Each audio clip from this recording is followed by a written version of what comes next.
അവർ ഞങ്ങളെ കൈക്കൊണ്ട് നടക്കുകയാണ്, ഞങ്ങൾക്ക് ഭയങ്കര ഇല്ല, നുണയാത്. ഇവരോട് ഞാൻ ചോദിക്കുകയാണ്, ഇന്ത്യയിലെ ഏത് സ്റ്റേറ്റാണ് ബജറ്റ് അലൊക്കേഷൻ ഉണ്ടാക്കിയിട്ടുള്ളത് കേരളത്തിലല്ലാതെ? ഇവർ കേന്ദ്രത്തെക്കുറിച്ച് പറഞ്ഞിട്ടുണ്ടല്ലോ, ഏത് സമയത്താണ് ബജറ്റ് അലൊക്കേഷൻ ഉണ്ടായത്? ഈ സ്മൈൽ പദ്ധതി വന്നതിന് ശേഷമാണ് ബജറ്റ് അലൊക്കേഷൻ ഉണ്ടായിട്ടുള്ളത്. നമുക്ക് 2016 മുതൽ ഇവിടെ ബജറ്റ് അലൊക്കേഷൻ ഉണ്ട്.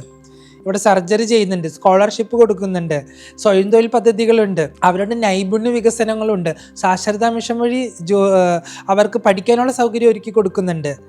ഓരോരുത്തർക്കും കോളേജിൽ അഡ്മിഷനുണ്ട്, അവിടെ സ്കോളർഷിപ്പ് ഉണ്ട്, ഹോസ്റ്റൽ സൗകര്യങ്ങളുണ്ട്, ഇവിടെ ഷെൽട്ടർ ഹോംസ് ഉണ്ടായിരുന്നു, ഹോർമോൺ ട്രീറ്റ്മെൻറ്റിനുള്ള സൗകര്യങ്ങളുണ്ട്.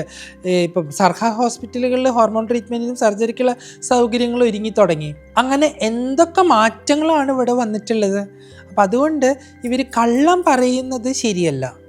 നിങ്ങൾ കള്ളം പറയുന്നതാണെങ്കിൽ അത് ഏത് മനുഷ്യർ വിശ്വസിക്കുമെന്ന് ആലോചിച്ചുകൊണ്ട് നിങ്ങൾ പറയേണ്ടിയായിരിക്കും. അല്ലെങ്കിൽ നിങ്ങൾ പറയുന്ന കള്ളങ്ങൾക്ക് കൃത്യമായിട്ടുള്ള സത്യം ഹാജരാക്കണം, പ്രൂഫ് ഹാജരാക്കണം. നിങ്ങൾക്കതിന് കഴിയില്ല. കാരണം ഇവിടെ യാഥാർത്ഥ്യങ്ങൾ അറിയുന്ന, ചരിത്രം അറിയുന്ന ആളുകൾ ഇവിടെ ഉണ്ട്.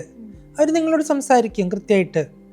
കാരണം നിങ്ങളിങ്ങനെ വെറുതെ ഒരു മീഡിയയുടെ മുമ്പിൽ വന്നിരുന്ന് അങ്ങനെ ചെയ്തു, കേന്ദ്ര ഗവൺമെൻറ് ഞങ്ങൾക്ക് ഇങ്ങനെ ചെയ്തു, അവർ ഞങ്ങളെ കൈക്കൊണ്ട് നടക്കുകയാണ്, ഞങ്ങൾക്ക് ഭയങ്കര ഇല്ല, നുണയാത്. നിങ്ങൾ എപ്പോഴാണത് മനസ്സിലാക്കാൻ പോകുന്നത്? നിങ്ങൾക്ക് പോലും ബുദ്ധിമുട്ടാക്കുന്ന, നാളെ നിങ്ങൾക്ക് പോലും നിങ്ങളുടെ അസ്തിത്വത്തെ ചോദ്യം ചെയ്യുന്ന ഒരു നിയമമാണ് ഇപ്പോൾ ഉണ്ടായിരിക്കുന്ന അമെൻഡ്മെൻറ്റ് ബിൽ. നിങ്ങൾ ഈ കാര്യങ്ങൾ നിങ്ങൾ ഇപ്പോഴേ അവരുടെ മുഖത്ത് നോക്കി ചോദിച്ചില്ലെങ്കിൽ നിങ്ങൾ വളരെയധികം അപകടത്തിലേക്കായിരിക്കും പോവുക.